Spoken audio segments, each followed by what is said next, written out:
Hi everyone, and welcome back to another installment of Let's Get Reading.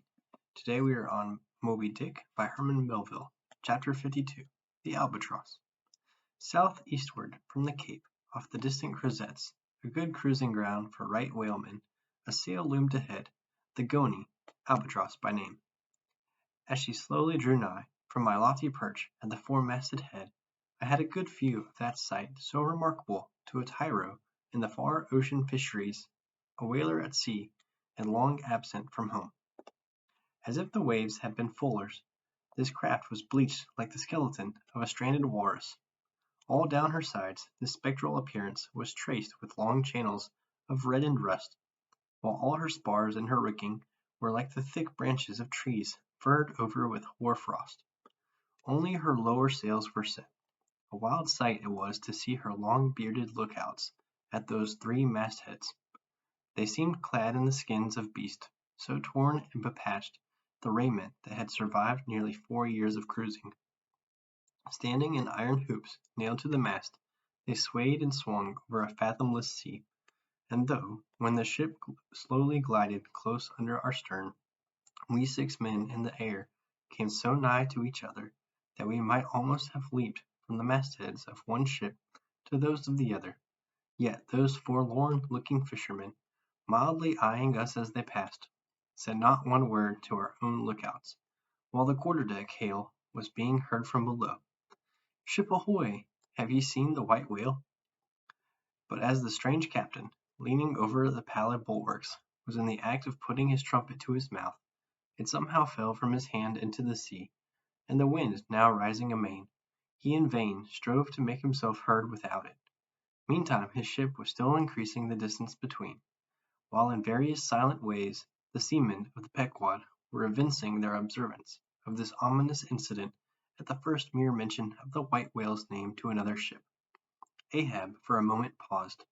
It almost seemed as though he would have lowered a boat to board the stranger, had not the threatening wind forbade.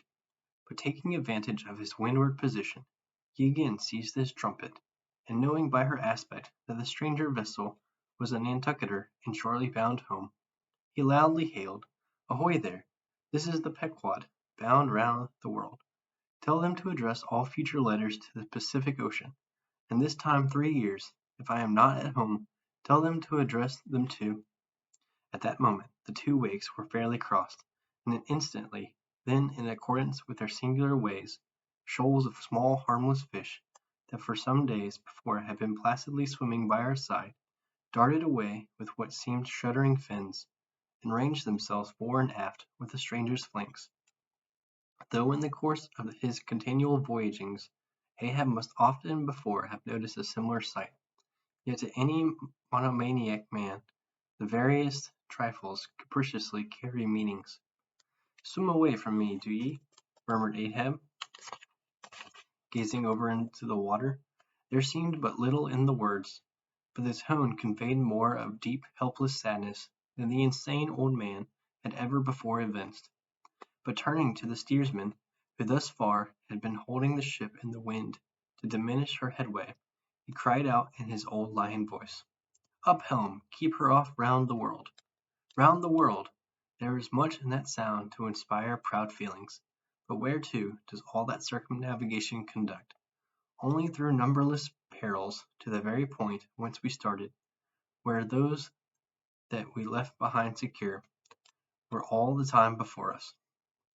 Were this world an endless plain, and by sailing eastward we could forever reach new distances, and discover sights more sweet and strange than any Cyclades or islands of King Solomon, then there were promise in the voyage. But in pursuit of those far mysteries we dream of, or in tormented chase of that demon phantom that, some time or other, swims before all human hearts, while chasing such over this round globe, they either lead us on in barren mazes, or midway leave us whelmed. And that's the end of chapter 2. Next time we'll be on chapter 53, The Gam.